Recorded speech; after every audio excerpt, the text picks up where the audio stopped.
Assalamualaikum warahmatullahi wabarakatuh. Nah, Ibu Bapak, selamat pagi. Selamat pagi. Maaf sekali kalau saya mengganggu Ibu Bapak yang sedang beraktivitas. Hari ini di sini saya akan menyampaikan pemaparan tentang apa yang selama ini saya jalani di CGP. Saya baru beres modul 1. Semuanya ada 3 modul. Dan hari ini saya baru beres modul 1. Modul 1 itu ada 4 bagian, 1.1 sampai 1.4. Nah, ini rangkuman dari semua modul yang akan saya bagikan, karena kewajiban saya sebagai guru penggerak itu membagikan apa yang saya dapatkan di pendidikan CGP. Dan nanti kalau bisa ada 1-2 orang yang mengikuti jejak saya nanti di pendidikan yang selanjutnya, saya angkatan 12 atau 13. Jangan melihat saya masih honor, saya banyak kesibukan dan lain-lain. Tidak ada batas halangan seperti itu. Karena untuk jadi kepala sekolah pun sekarang harus mempunyai sertifikat CGP, meskipun dia sudah jadi kepala sekolah. Ya, kita nggak tahu kedepannya kita akan seperti apa. Kami memiliki video di ujungnya Bu Dewi gitu kan, tentang honor latihan Bu Dewi gitu. Tapi rezekinya bulan abdi kayaknya kasih abdi Bu Dewi harus berpikir gitu. Nah, itu kita nggak ada yang tahu kedepannya. Nah, yang pertama, karena kewajiban saya sekarang memaparkan di modul 1 ini, yaitu tentang penerapan budaya positif di sekolah. Ya, Bu. Konsep inti dari budaya positif di sekolah itu yang pertama ada 8. Yang pertama, perubahan paradigma belajar, disiplin positif, nilai-nilai kebajikan, kebutuhan dasar manusia, motivasi perilaku manusia, posisi kontrol guru, keyakinan kelas, dan segitiga restitusi. Nah, sekarang saya mau menjalankan satu persatu semuanya. Nah, yang terakhir itu kemarin saya lihat nih. Nanti kemarin pas siapa anak yang bermasalah ini? Yang kemarin ingin ngobrol di koperasi. Nanti ini bisa lihat nih menjalankan segitiga restitusi ini apa tidak nanti. Nah, ya, yang pertama Bu, pembelajaran dengan paradigma baru. Nah, pembelajaran dengan paradigma baru ini dirancang berdasarkan prinsip pembelajaran yang berpihak kepada murid sesuai dengan filosofi Ki Hajat Dewantara, Ki Hajat Dewantara, Bapak Pendidikan Nasional, bahwa pendidikan adalah menuntun segala kodrat pada anak untuk mendapatkan kebahagiaan dan keselamatan setinggi-tingginya, baik sebagai individu maupun anggota masyarakat, sehingga terwujud pelajar dengan profil Pancasila. Ya, dimaksud dengan kita harus bisa mengarahkan atau menuntun anak agar ibaratnya namanya selamat di dunia. Jadi selamat di dunia dengan menuntun segala kodratnya sesuai dengan kodrat zamannya. Jadi tong disamikan pendidikan zaman kapungkur urang baheula jeung pendidikan zaman ayeuna, karena berbeda, lapangan pekerjaannya pun berbeda, Bu. Nah, jadi sesuai kodratnya.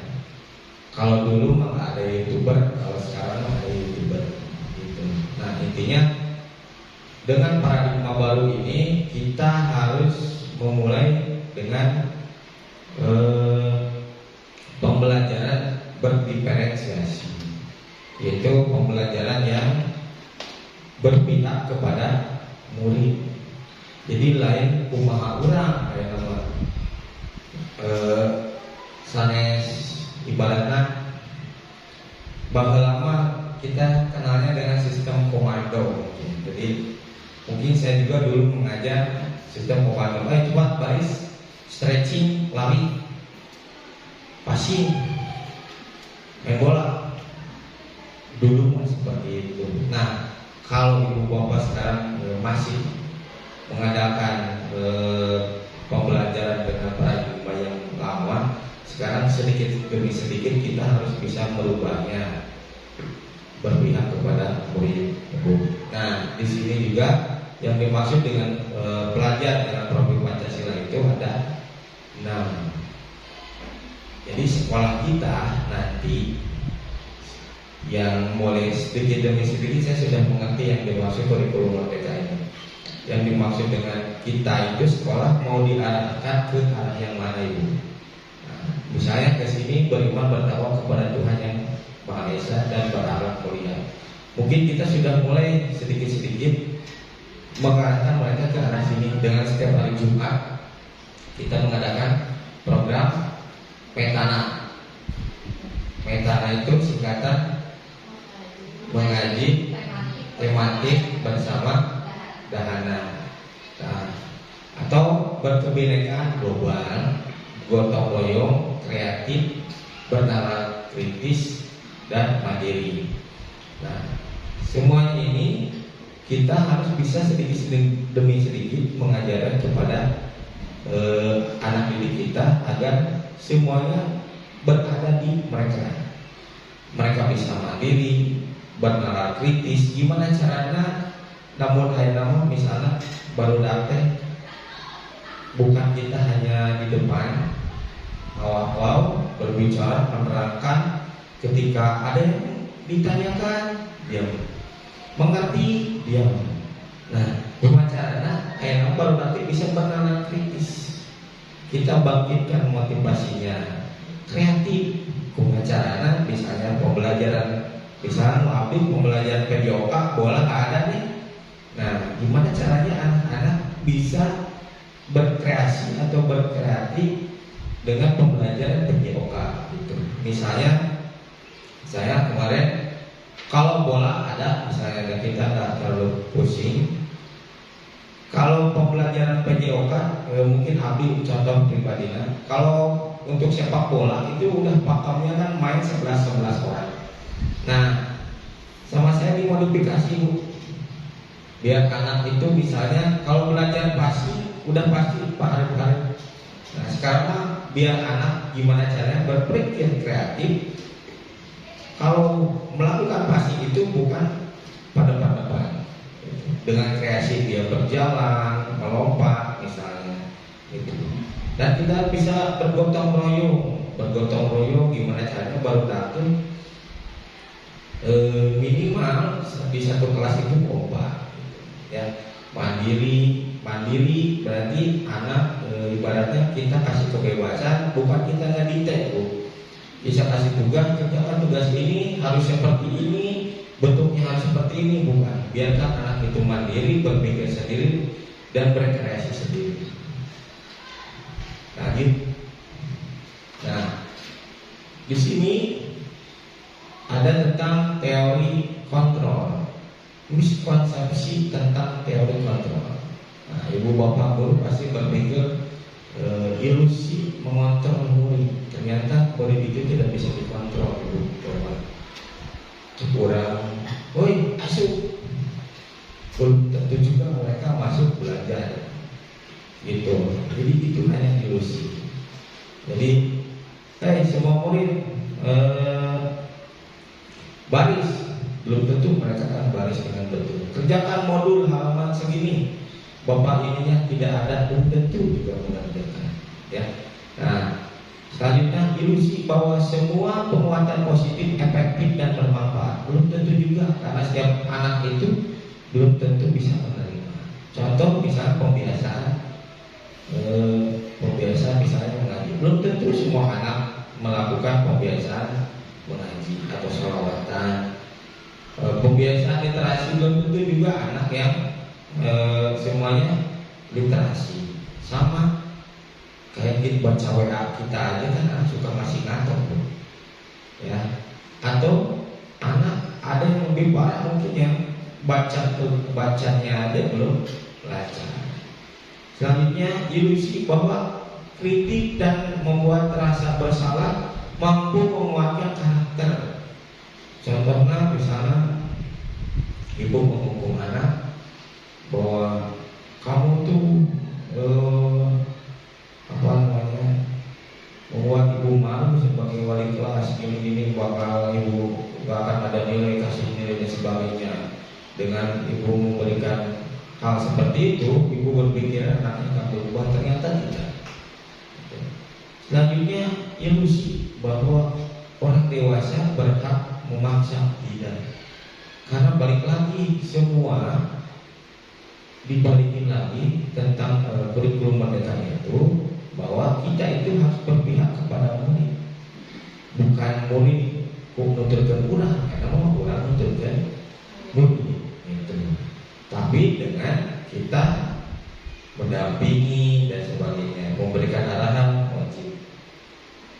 Selanjutnya Ibu, nah kita masuk ke disiplin positif. Disiplin positif merupakan salah satu cara penerapan disiplin yang bertujuan untuk menumbuhkan kesadaran serta memberdayakan peserta didik tanpa imbalan penghargaan atau reward, ancaman atau hukuman.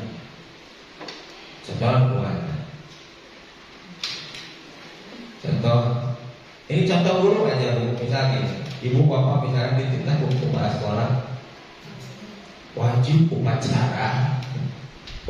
upacara semua guru, mau ada yang ngajar mau nggak ada yang ngajar, itu wajib upacara jam 7 teh.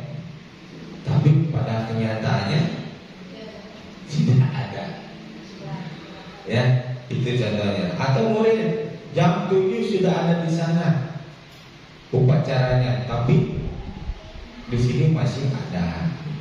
Ya. Disiplin berasal dari kata disiplin yang artinya belajar. Disiplin mengacu pada disiplin diri yang memiliki tanggung jawab terhadap apa yang berdasarkan nilai-nilai yang diyakini. Jadi kita harus membuat si anak itu yakin dulu bahwa keyakinan yang ibaratnya kita cara contohnya dengan upacara, misalnya dengan keyakinan kalau kita itu harus cinta tanah air. Gimana salah satu caranya? Misalnya dengan upacara, kita memberikan keyakinan bahwa upacara itu salah satu bakti kita kepada negeri, gitu. Bukan kepaksaan. Itu upacara pesmeter dibaca mau topi pemanasan ke di tempatnya disetrap di payung misalnya. Nah itu jadi hukuman, anak jadi malas datang dan sebagainya. Jadi gimana caranya sekarang kita membuat anak-anak itu meyakini dulu bahwa apa yang mereka lakukan itu adalah penting dan perlu dilakukan. Ya. Selanjutnya sebagai pendidik, tujuan kita adalah menciptakan peserta didik yang memiliki disiplin diri sehingga mereka berperilaku mengacu kepada nilai-nilai kebaikan universal dan memiliki motivasi intrinsik dalam perubahan perilaku ke arah yang lebih baik. Intrinsik itu dari dalam, motivasi intrinsik. Jadi gimana caranya kita membangun motivasi intrinsik dulu kepada mereka? Gimana caranya mereka terbuka sendiri? Misalnya dengan jangan membuang sampah sembarangan. Itu jangan sampai sekolah kebersihannya kurang. Nah, gimana caranya kita harus membangun jiwa kalau melihat orang lain buang sampah itu, gimana gitu. Nah itu saya terapkan kepada anak-anak saya yang mungkin baru 3 tahun gitu ya. Jadi kalau ada, kadang saya juga suka malu gitu. Ketika saya bawa anak saya ke alun-alun, ada orang yang buang sampah di mana aja, dia langsung bawa. Dan karena mungkin saya ngomongnya ke anak saya itu malu buang sampah di mana aja, gitu ya. Dia sendiri ngucapin, ih malu buang sampahnya di mana aja. Tapi mungkin saya sebagai orang tuanya gimana ya, saya pikir aduh dasar budak gitu polos gitu. Nah dari awal kita harus bisa menanamkan jiwa yang seperti itu, bahwa sampah berserakan itu tidak nyaman. Sampah yang berserakan di mana aja membuat situasi kelas menjadi tidak kondusif dan sebagainya. Lanjut Bu. Nah, nilai-nilai kebajikan. Nilai-nilai yang disepakati bersama terlepas dari suku, agama, bahasa ataupun latar belakang. Contoh nilai-nilai kebajikan institusi atau organisasi. Misalnya yang pertama, profil pelajar Pancasila, beriman dan bertakwa kepada Tuhan Yang Maha Esa dan berakhlak mulia, berkebinekaan global, gotong royong, mandiri, kreatif dan bernalar kritis.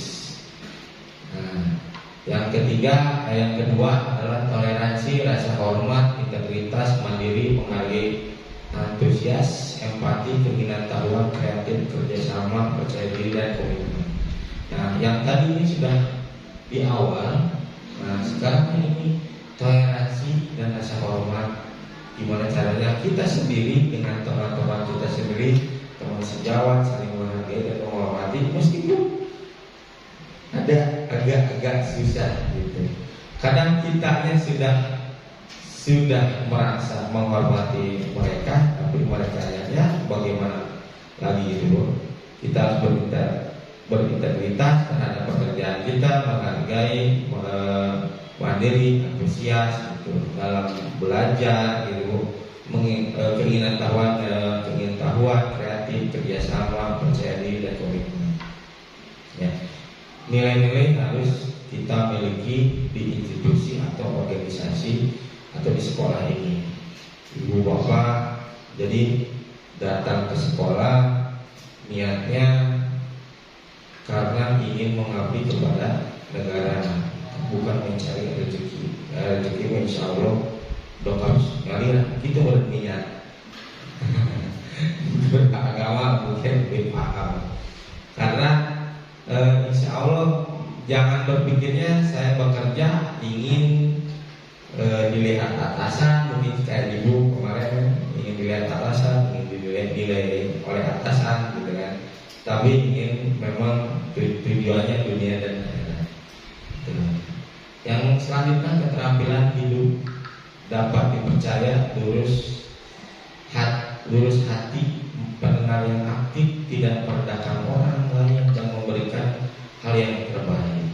Dapat dipercaya ketika ibu bapak mungkin diberikan tugas oleh pimpinan, ibu bapak kepercayaan itu harus harus dijaga. Karena buat saya kepercayaan itu sangat mahal, Bu. Abdi mungkin kalau di dunia pendidikan saya tidak begitu aktif, mungkin di MDM dan lain-lain, tapi di KONI mungkin saya begitu aktif.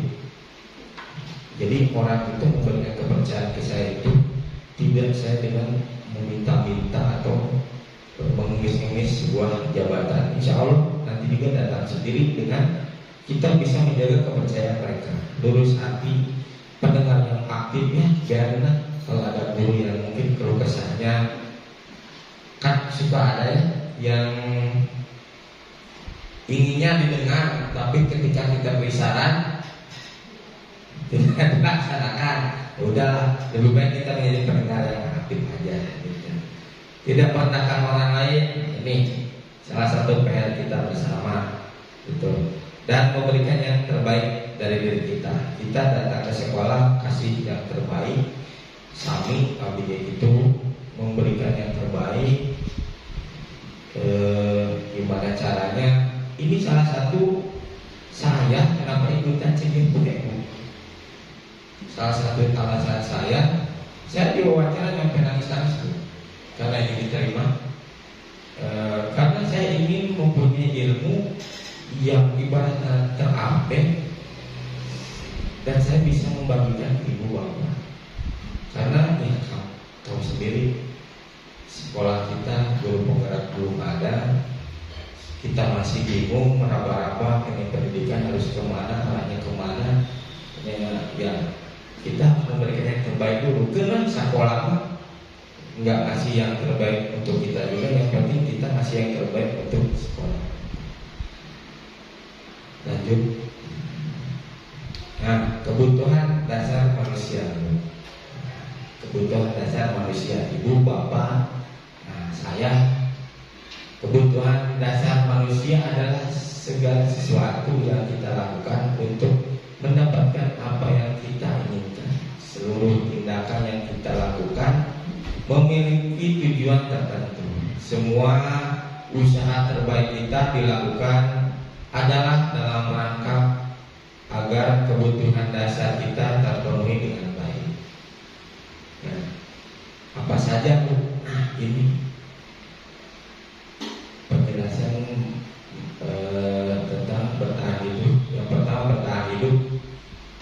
Ibu bekerja pasti untuk bertahan hidup, makan, beli baju, tempat tinggal, keamanan, kesehatan, ya kan? Yang kedua, kasih sayang dan rasa kasih sayang dan rasa diterima, itu dipedulikan, berbagi, kerjasama, menjadi bagian dalam kelompok, gitu.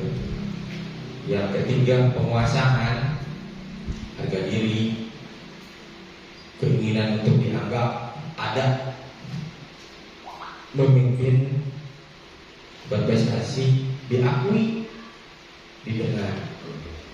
Nah, yang keempat, mandiri, memiliki pilihan, mencoba hal baru, mampu mengendalikan arah ini. Yang kelima, bermain, humoris, antusias, atau tertawa. Kita paparkan satu-satu. Bertahan hidup, saya mungkin bekerja menjadi guru. Tujuan, salah satu tujuannya adalah untuk bertahan hidup, untuk bisa makan, memberi baju, memberi tempat tinggal, keamanan, kesehatan. Gimana caranya? Pasti ini 5 dasar kebutuhan manusia. Kasih sayang, rasa ingin diterima di suatu kelompok, dipedulikan ketika ibu sakit, minimal ibu cici sehat, kumaha minimal, gitu kan? Gitu. Kumaha enak, terus mendingan. Tapi terus bilang terawehan gitu. Dan lupa berbagi, ibu merasa berbagi gitu kan, dengan bisa berbagi ada suatu kebahagiaan gitu. Mungkin ini yang saya rasakan, misalnya memberikan ibu, misalnya Bu Dewi butuh bantuan, ketika saya kasih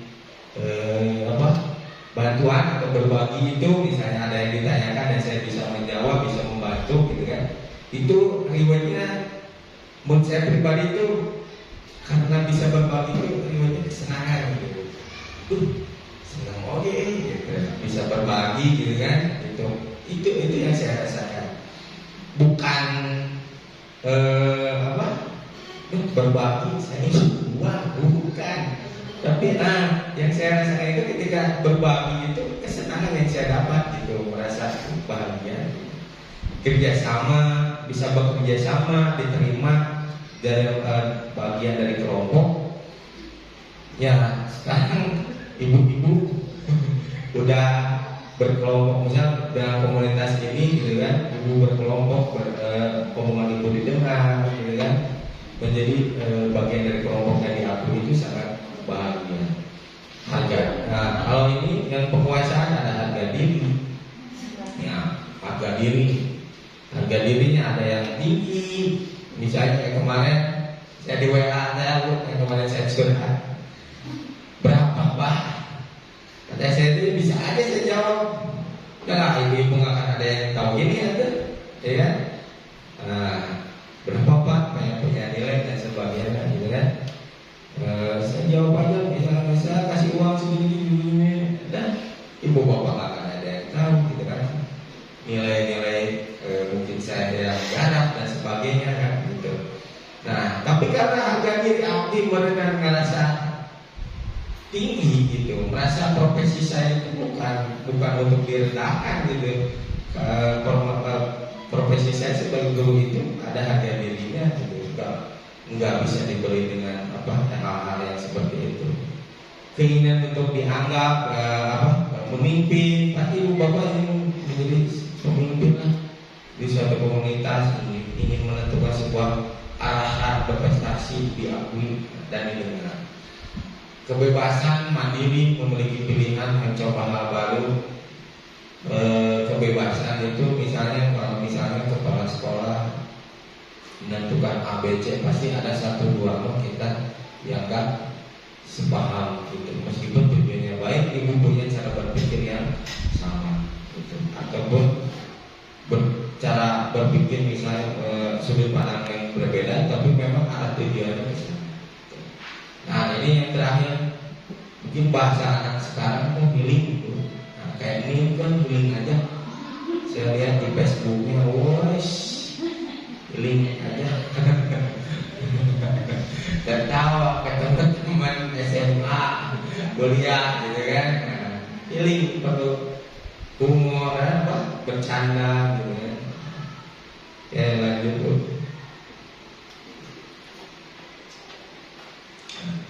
Motivasi perilaku manusia ada. Saya kasih contoh misalnya motivasi eksternal untuk menghindari ketidaknyamanan dari hukum. Eksternal itu dari luar. Yang kedua untuk mendapatkan imbalan atau penghargaan dari orang lain. Misalnya dulu, kamu nanti juara lomba bahasa Inggris. Misalnya ibu nanti kasih nilai bagus. Nah, itu motivasi eksternal. Tapi apakah hal-hal seperti itu baik apa tidak gitu. Atau yang itu untuk menghindari ketidaknyamanan atau dihukum, karena menghindari. Jadi kalau ketemu kita dia kabur karena takut untuk dihukum. Motivasi eksternal untuk menjadi orang yang orang yang mereka inginkan dan menghargai diri sendiri dengan nilai yang mereka percaya. Itu datangnya dalam diri. Selanjutnya menghindari hukuman dan pemberian penghargaan.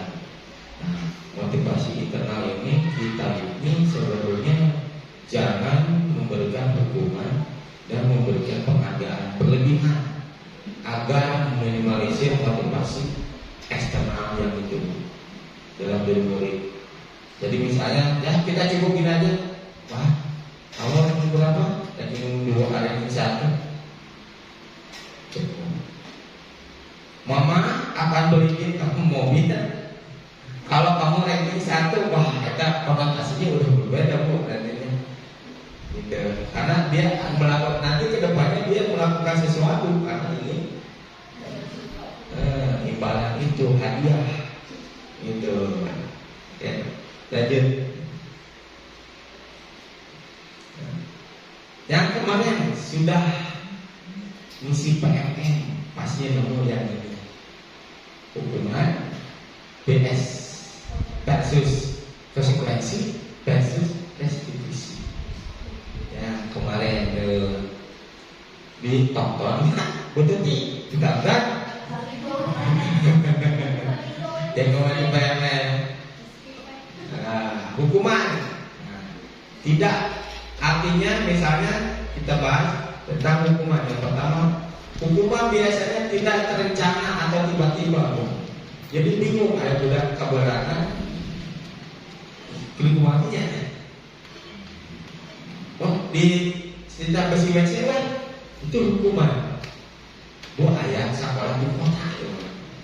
Mungkin saya pernah ada yang ayah sekolah di kota. Kalau disebutkan sekolahnya karena budangan itu kabudangan bu, kabudangan, kuburan, tidak nyapu, cek ibu tidak nyapu, biasa kan? Bu besoknya ibu bapaknya datang, marah-marah ke sekolah itu, ayo imah tidak pernah minta budak saya sapu, wah nyampe kasar. Saya tidak pernah nyuruh anak untuk sasap. Tujuan saya menyekolahkan anak ke sini untuk pintar. Nah itu orang tua generasi apa namanya keluarga. Ya, jadi sudah tidak boleh.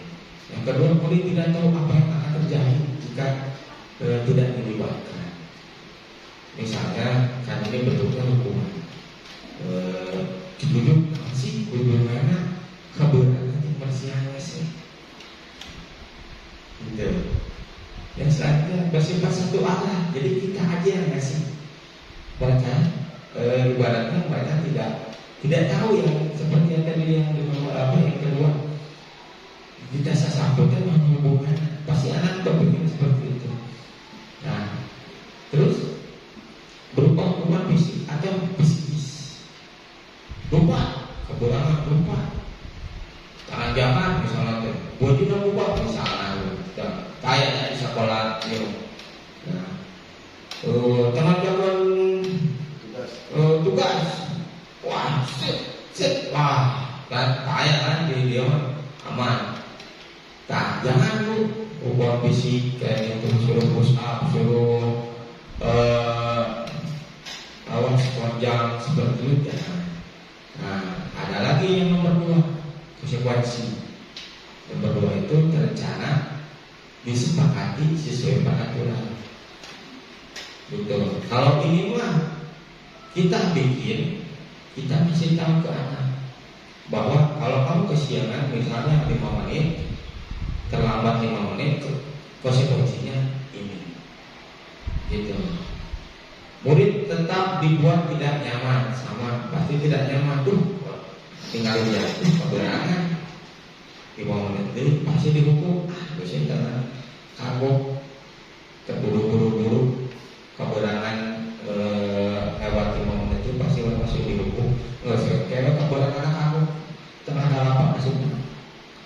Kagok bicarakan dihukum, pasti dihukum kayak gitu. Nah, sikap guru selalu memonitor murid.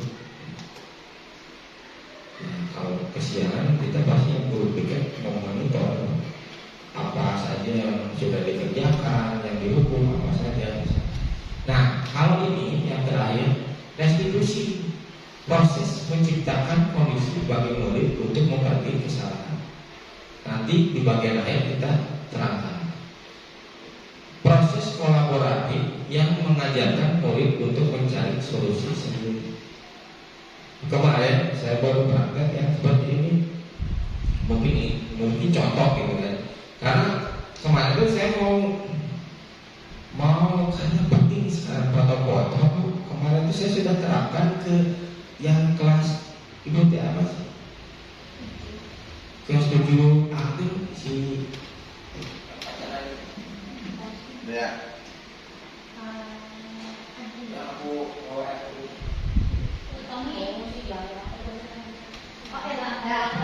Ya Bapak. Nah, saya sudah serapkan sesuai dengan posisi aslinya ketika memang tugas nyatanya gitu.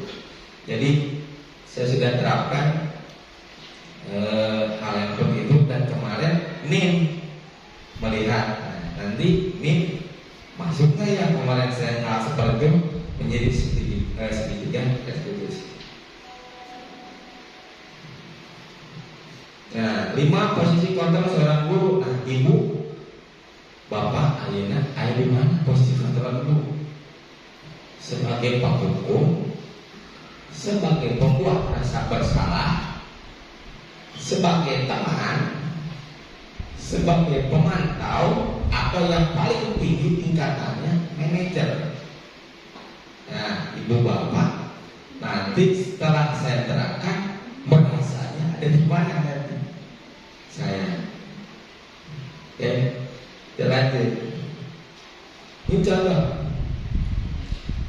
contoh kasusnya, siswa tidak memakai atribut lengkap dari upacara. Penghukum menghormat bendera selama 1 jam atau berdiri di depan anak-anak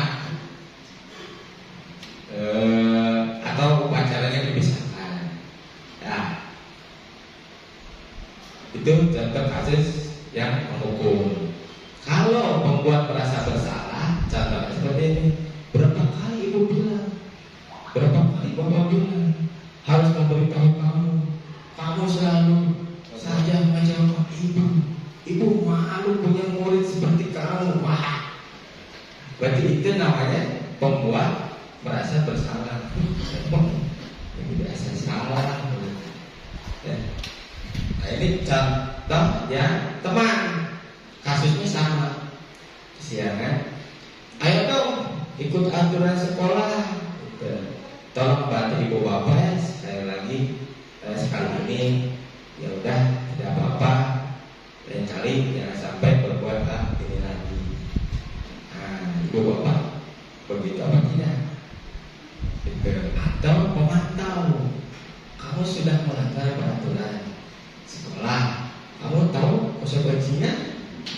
Setelah upacara kamu beli atributnya ke koperasi dan jangan ulangi lagi. Memantau. Gitu.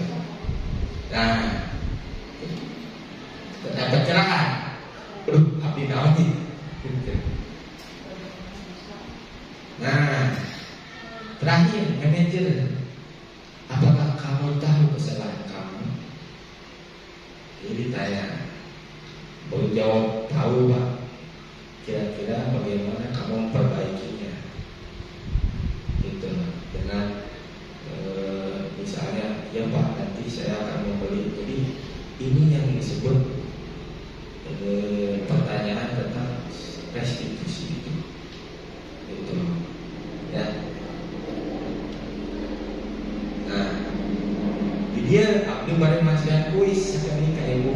Kira-kira jawabannya apa? Teman, ya manajer, bak hukum atau apa? Contoh seanak ya bu. Saya kecewa sekali dengan kamu. Pembuat rasa bersalah. Coba. Iya, matur tinggal. Ya, selanjutnya kamu tidak pernah benar melakukannya. Nah, kira-kira jawaban kamu tidak pernah benar melakukannya. Nah, ya. Manajer, teman, penghukum, ayo dong. Coba penghukum. Macet keren. Sia-sia ngerjain PML. Yang ini bu, apa rencana kamu untuk menyelesaikan masalah ini? Manajer. Mana nih? Ini apa? Kamu tidak pernah mendapatkan nilai tidak menjalankan tugas. Pemantau teman. Nah ini itu contoh dialog yang saya ambil dari modul bu. Jadi dari modul saya kerjain. Itu apa jawabannya? Ternyata ini. Nah saya ambil sekarang. Saya kasih lihat ke ibu itu. Oh. Oke. Selanjutnya. Keyakinan kelas. Keyakinan kelas kemarin saya baru bikin di kelas 9C, di 8A dan di 8B. Keyakinan kelas. Mengapa keyakinan kelas itu? Kenapa bukan peraturan kelas?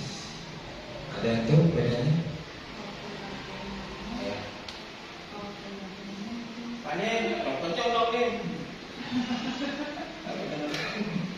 Kalau keyakinan kelasnya itu disepakati oleh semua siswa ya. Kalau peraturan kelas mungkin diberikan oleh guru. Oke, vitamin keyakinan kelasnya disepakati oleh guru dan siswa. Kalau peraturan kelas mah guru anu ngadamel gitu. Ya betul. Mengapa keyakinan kelas bukan peraturan? Keyakinan, balik lagi bu, kita harus bisa meyakini anak ibu bapak nanti nanti di kelas di di kelas sebagai ibu wali kelasnya nanti ketika tahun ajaran baru nih, ibu bapak bisa menerapkan wali kelas dan gurunya. Jadi menerapkan keyakinan kelas, bukan peraturan. Misalnya kamu contoh keyakinan kelasnya, jangan buang sampah sembarangan. Kalau buang sampah sembarangan dihukum bayar denda, bukan.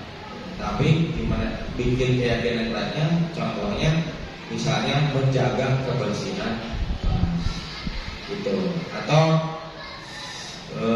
dilarang mencontek. Jadi kata negatif dilarang itu udah jangan, ganti dengan berbuat jujur, gitu.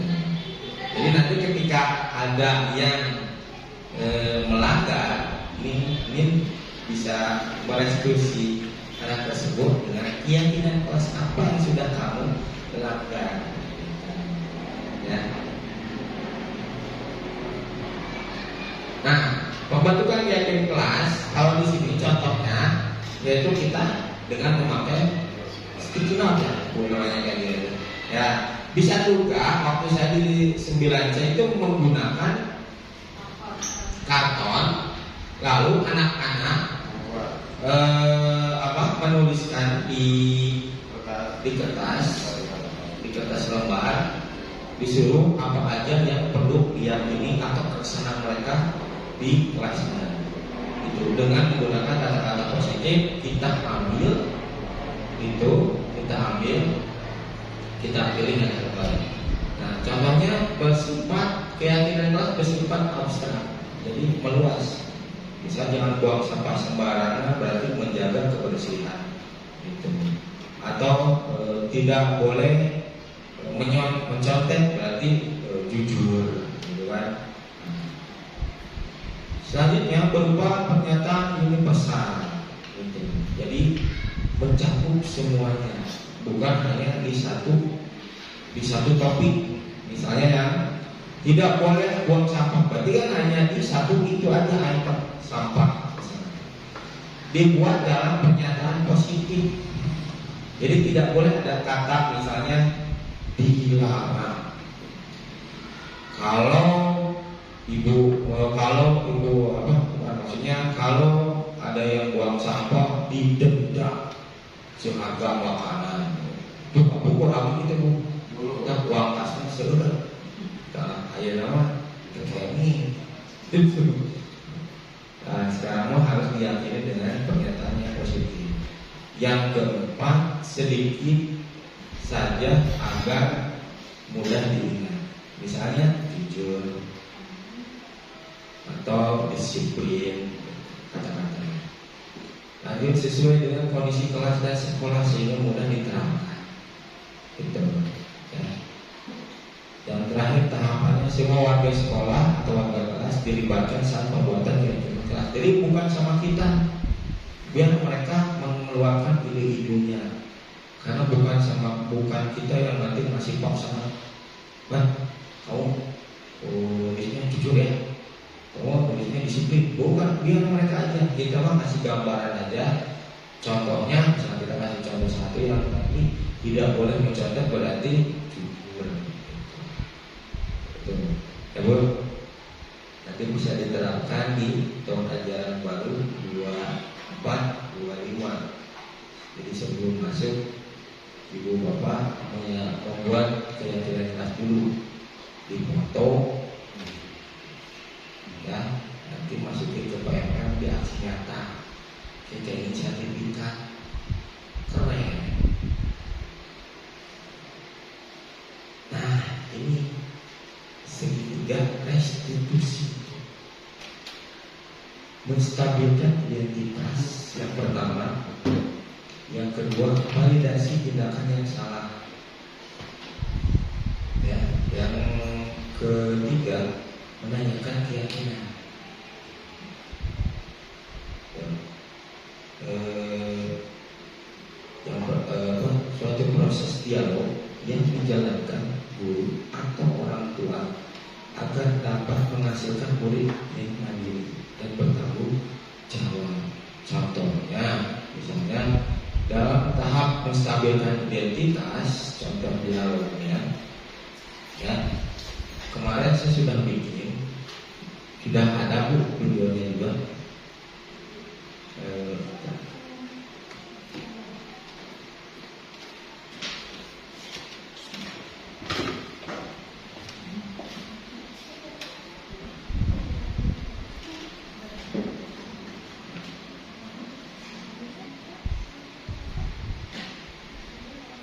Nah ini contoh dialognya. Nanti terakhir kita tayangkan videonya ini.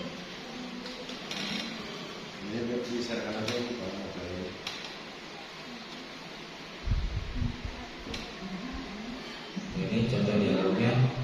Menstabilkan identitas yang pertama, berdasarkan prinsip pembuatan kesalahan adalah bagian dari proses pembelajaran.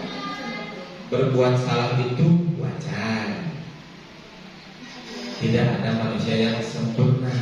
Contoh dialognya. Ibu bapak juga pernah melakukan hal tersebut. Ibu atau bapak tidak mau mencari siapa yang salah, tapi ibu bapak ingin mencari solusi dari permasalahan ini. Kamu berhak merasa begitu. Jadi kita menstabilkan dulu, internal menenangkan kondisi anak. Ibaratnya yang bapak lagi baru pernah, bapak yang mau itu pasti nambah. Jadi kan tensi si anak itu emosinya sedikit menurun. Setelah stabil, setelah enak diajak ngobrol, lalu menanyakan kira-kira apa keyakinan kelas kita. Misalnya contoh kasusnya, misalnya mencontek, apa keyakinan kelas kita yang sudah kamu langgar? Dijawab misalnya itu sama anaknya, jujur pak, gitu. Atau tidak menghargai teman. Apakah penting menghargai teman? Gitu. Apakah penting? Mungkin nanti anak itu penting, wah apa pentingnya? Nilai apa yang telah disepakati bersama? Seperti apa gambaran sebuah kelas yang ideal? Menurut kamu ingin menjadi orang seperti apa? Nah, terakhir, validasi tidak hanya salah. Ditanyakan, kamu pasti punya alasan mengapa kamu membuat hal itu. Padahal kamu bisa melakukan hal yang padahal kamu bisa melakukan yang lebih buruk dari itu. Kamu patut bangga karena telah dilindungi sesuatu yang penting buatmu. Kamu melakukannya karena mempertahankan sesuatu yang penting bagimu. Ini kesimpulan. Sebelum kesimpulan, saya ada videonya bu. Kan tong diserikan dulu ya. Yang kita awalnya.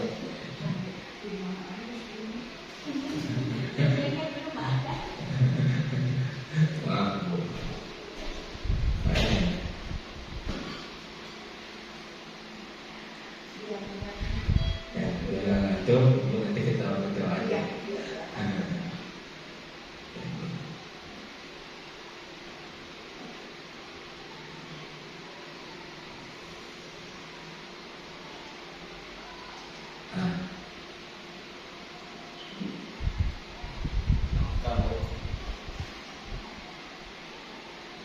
Saya praktek kemarin sama Bagas dan Suci.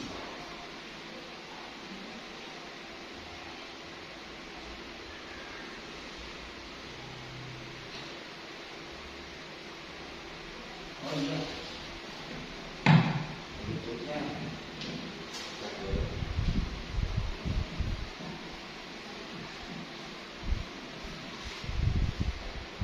saya kedengaran dialognya. Ini mah hanya contoh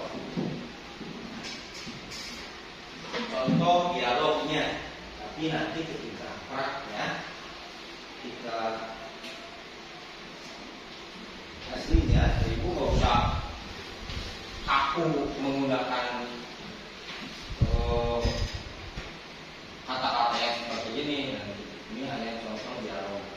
juga bisnis skenario.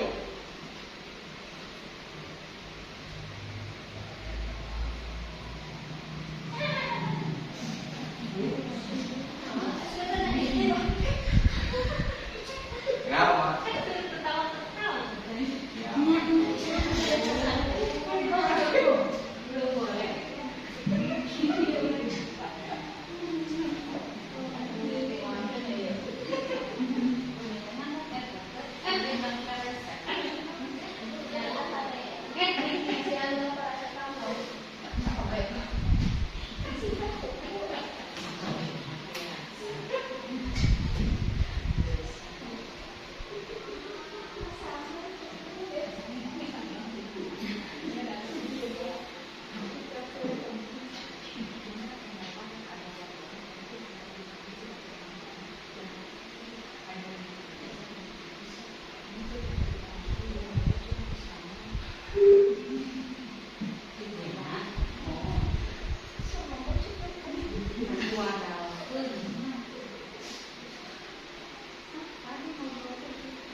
Tidak terima pekerjaannya selalu dicontek oleh Aris.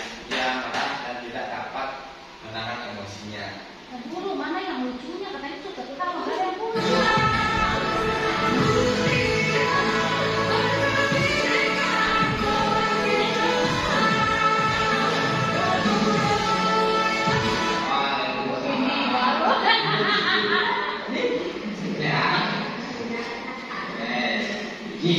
Tadi Bapak dengar laporan dari hubungan matematika, katanya kamu habis berjangka dengan Aris. Iya Kak. Saya jadi boleh bikin kok. Saya serangkan.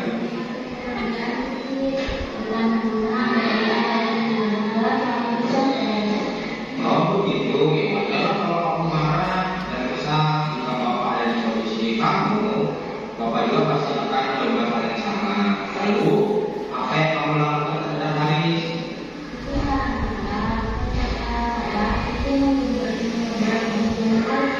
Oh begitu, pasti kamu berbuat seperti itu ada alasannya.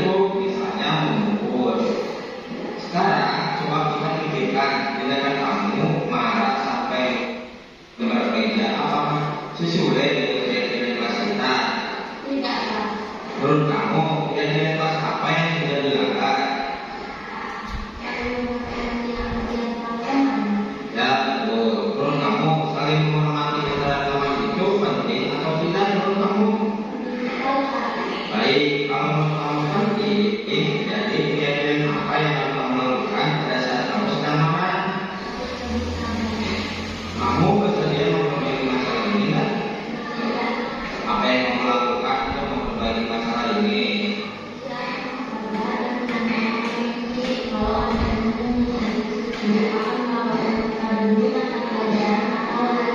Iya, pas sekali tidak kamu suci.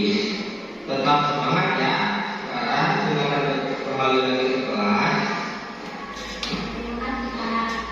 Ya, sama-sama. Nah, Ibu Bapak, kita ngapalin skrip, nggak apa-apa. Ngapalin skrip kita nggak apa-apa. Aja. Iya. Jadi tagnya ini berapa kali Bu? Tagnya gagal terus dialog gini gagal. Ya saya juga gagal gitu kan. Sebenarnya hal ini biasa kita lakukan gitu. Cuman beda ceritanya kita sudah di video. Berbeda ceritanya. Kamu bingung ngapain ya? Jadi saya bikin dialognya, saya ketik. Nah, memang kelihatan kayak yang udah ke bawah gitu kan. Nah gitu. Jadi ini contoh eksekusinya bu videonya. Jadi ada tahap menstabilkan. Apa lagi bu?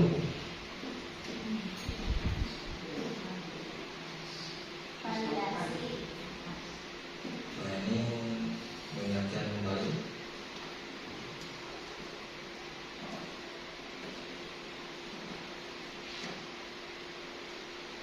Menstabilkan identitas. Menanyakan keyakinan. Jadi keyakinan apa yang sudah kamu lakukan? Nah, ini di sini validasi tindakan yang salah. Jadi apa yang akan kamu lakukan dengan perbuatan kamu?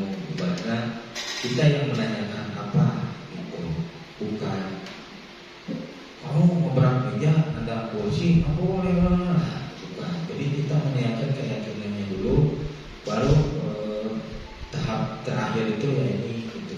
Jadi membuat anak itu sadar sendiri. Contoh yang sebenarnya videonya ada dua bu. Tadi dengan Bagas. Kalau Bagas itu kasusnya dia sering kesiangan, datangnya terlambat terus. Nah, pertanyaan restitusinya, misalnya dalam validasi, kenapa Bagas kesiangan terus? Malamnya main game pak. Itu. Nah, jadi apa tindakan yang sudah kamu langgar, keyakinan yang sudah kamu langgar, misalnya itu disiplin, penting. Tidak disiplin, ditanya penting banget. Gitu. Nah, terakhir apa yang kamu lakukan agar tidak kesiangan lagi? Misalnya anak nanti jawab, Bagas yang akan kesiangan lagi pak. Malamnya Bagas tidak akan main lagi. Itu kita tanyakan semuanya. Jangan kamu kesiangan deh, kalahin sebisa-bisa bising dan kayak gitu. Jangan. Terakhir bu, yang terakhir dan kelihatan.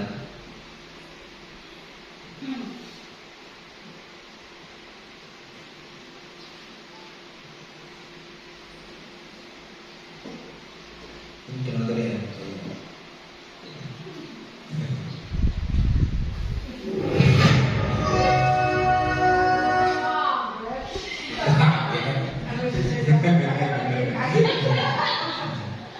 Ya, terakhir atau kesimpulan dalam penerapan program disiplin positif, hendaknya guru memiliki standar kepribadian profesional dan sosial yang baik, di mana guru mampu merefleksikan dirinya dalam posisi kontrol saat ini. Bagaimana pembelajaran dirinya sebagai among atau manajer yang menentukan modul dirinya menjadi insan yang mandiri, merdeka dan bertanggung jawab atau standar nasional pendidikan. Nah, terakhir pesan saya kepada ibu bapak, karena sekarang kita sedang mendekati PPDB, saya sering ngobrol dengan ibu Waka dan bapak Waka dan ibu-ibu yang lain itu tentang solusi gimana caranya sekolah kita biar muridnya bertambah. Jadi salah satunya yang tadi kita harus meningkatkan standar kepribadian kita, profesional kita.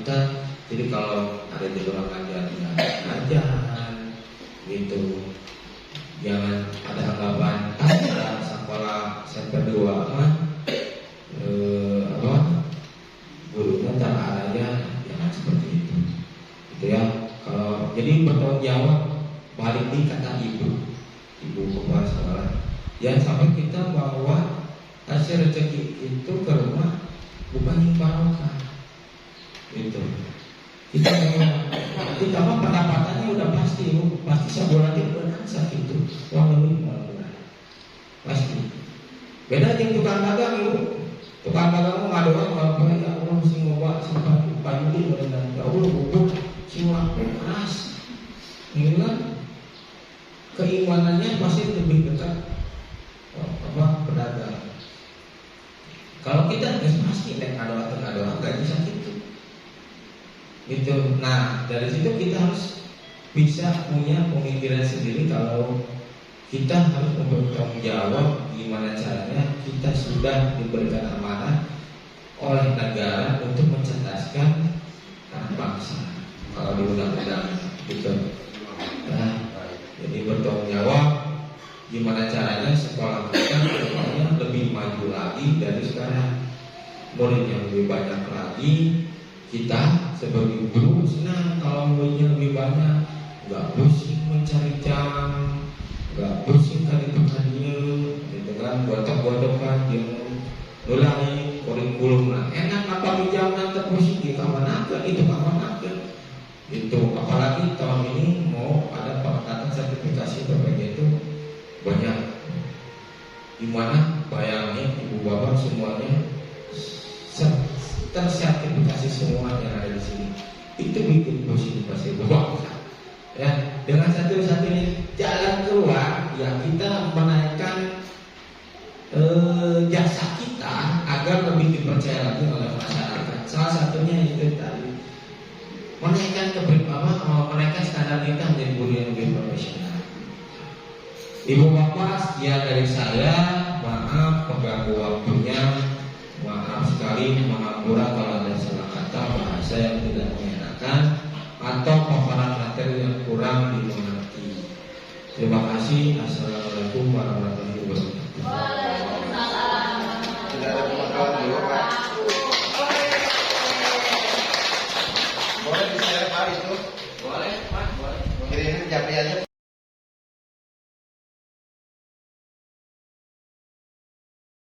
Kita nyalain. Assalamualaikum warahmatullahi wabarakatuh. Waalaikumsalam warahmatullahi wabarakatuh. Anak 8B. Sekarang kita membuat sebuah keyakinan kelas atau kesepakatan, di mana keyakinan ini, kesepakatan ini kalian terapkan nanti mungkin sampai kelas 3 atau di kelas 3 kalian membuat sendiri. Sekarang sama bapak dikasih tahu cara bikinnya seperti apa, biar nanti KM di kelas 9 atau nanti wali kelas kalian ketika di kelas 9 bisa menerapkan keyakinan kelas ini. Nah, hukumah keyakinan kelas teh mirip-mirip peraturan.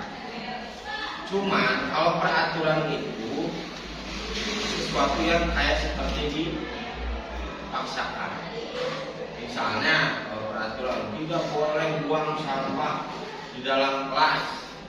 Nanti saya hukum yang buang sampah di dalam kelas didenda seharga makanan yang dibuang 5.000. Enggak. Kita buat sebuah kesepakatan dan sama kamu diyakini di dalam hati. Harus diyakini, harus diterapkan di kelas 8B. Saya kasih contoh. Yang pertama, misalnya yang tadi berkaitan dengan sampah. Dilarang buang sampah, kamu ingin kelas ini bersih. Dilarang buang sampah. Jangan dilarang, jangan pakai kata-kata negatif. Dilarang, tidak boleh, jangan. Tapi diganti dengan kata-kata yang positif. Semua warga 8B wajib menjaga kebersihan. Atau diwajibkan semua warga 8B menjaga kebersihan. Atau lebih simpel lagi, menjaga kebersihan. gitu ya. Terus saya di sana ayeuna kerame ngesian modul, kerame ngesian tugas, banyak yang mencontek, muniron. Jangan kata-katanya, jangan mencontek, semenang niron, bukan, tapi harus jujur, ya. Berarti kalau kamu niron, kamu nyontek, berarti itu tidak jujur. Jadi ganti, harus jujur dalam mengerjakan tugas sekolah, misalnya seperti itu. Atau yang seperti tadi lebih simpel lagi, jujur dalam bertindak. Misalnya, oke, contoh kata-katanya. Nanti sama bapak dibagikan ini, ya, notnya sama kamu nanti ditulis. Hal apa yang perlu diyakini kelas 8B, yang perlu diyakini apa aja? Ya, silahkan tulis sesuai yang ada di kepala kamu. Mau 1, mau 2, mau 5, mau 10. Kemana yang direntekan 2 kio, misalnya nyampe ke bawah boleh. Ya, jadi silahkan nanti ditulis sticky note-nya bebas. Kalau kayak gini aja nggak usah niron. Nah, kalau nggak ngerti nanti baru tanyain ke bapak. Pak, saya mau buat seperti ini. Kira-kira kata-kata positifnya apa? Nah, nanti setelah beres semuanya, sticky note-nya nanti ditempel di papan tulis. Ya. Nanti sama bapak dipilah mana yang bagus, mana yang terbaik, atau mana yang memang kan kebanyakan pasti kayak contoh kemarin kelas 8, nah itu kata-katanya bersama disiplin, ini ambil yang terbaiknya. Oke, saya salin nanti untuk KM, mana KM-nya? Saya ambilnya Haji beli kardus dan kardus. Nah, yang bagus deh ya, kalau pakai tempelin di sini. Nanti sticky note-nya ditempel. Nah itu kayak jalan kelas yang harus kalian sepakati sampai nanti kalian lulus dari kelas 8 sampai nanti kalian masuk kelas 9.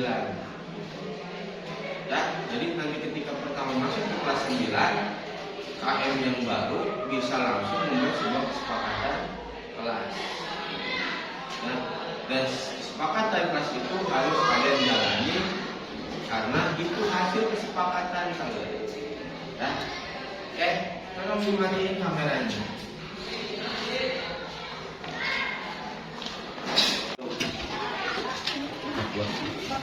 Jadi kalau kurang atau coretan atau salah boleh bilang dulu. Mana kau?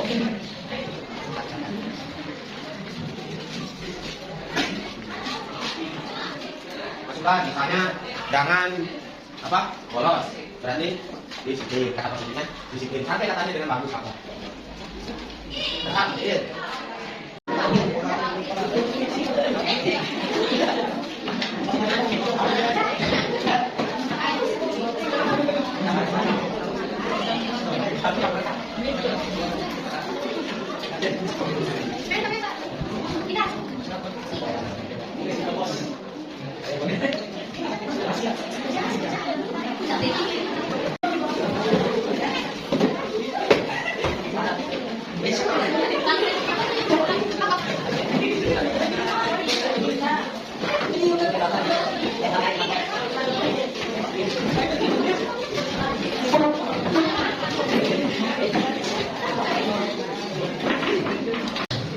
Dalam mengerjakan tugas dalam proses kelas, disiplin dalam berpakaian, saling menghargai teman. Ingat ya. Enak. Pas dalam menjaga kelas, dan disiplin nomor. Dan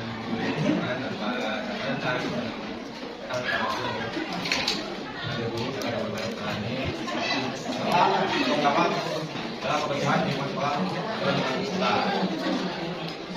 dalam rangkaian pakaian ada dalam bentuk lingkungan itu.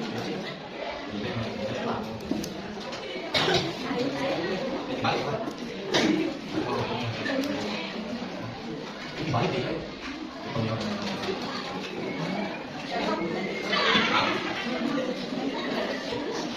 Makas. Agak wajib lagi. Guys, coba kayak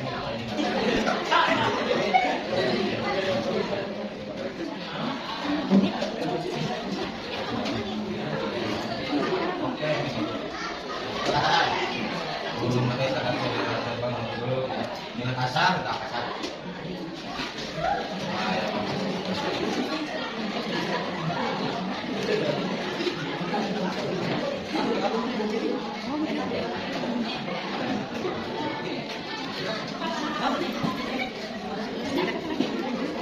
Kita pilihkan ya, ini menurut Bapak yang kita pakai.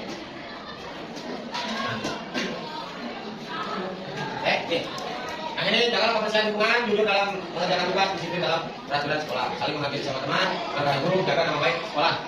Bertanggung jawab dalam jadwal tiket, nah, bertanggung jawab dalam membayar uang kas, terus dalam membayar uang kas, wajib jangan. Bertanggung jawab dalam kebersihan lingkungan sekolah ataupun lingkungan sekitar, selalu menjaga kebersihan lingkungan sekolah, melakukan tiket, selalu melaksanakan kebiasaan sekolah, tidak sering terlambat, mempunyai seragam, memakai seragam sesuai aturan sekolah, disiplin dalam sehari-hari, bertanggung jawab dalam perkataan dan tindakan, berenang dan kekuatan, menjaga nama baik guru, menjaga kebersihan, tetap boleh menjaga nama baik sekolah, memakai seragam sesuai aturan sekolah.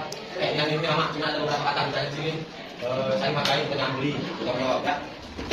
Ayo.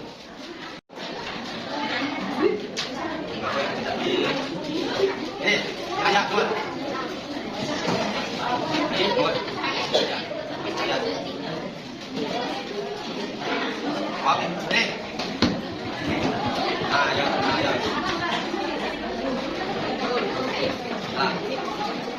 Oke.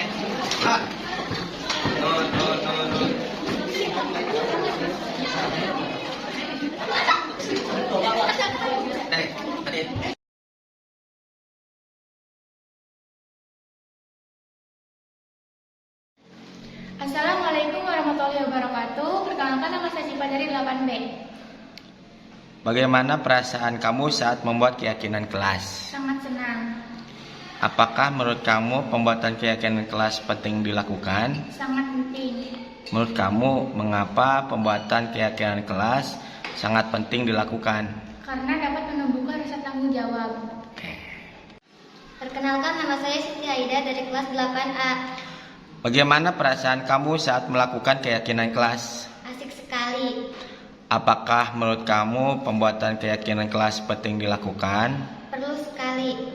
Menurut kamu mengapa pembuatan kelas sangat penting dilakukan? Karena dapat kita lebih disiplin. Perkenalkan, nama saya Alia dari kelas 8A. Bagaimana perasaan kamu saat melakukan keyakinan kelas? Sangat seru sekali. Apakah menurut kamu pembuatan keyakinan kelas penting dilakukan? Sangat penting. Menurut kamu mengapa pembuatan keyakinan kelas sangat perlu dilakukan? Karena dapat kita membuat lebih menghargai orang lain. Perkenalkan, nama saya Serin Angelina dari kelas 8B.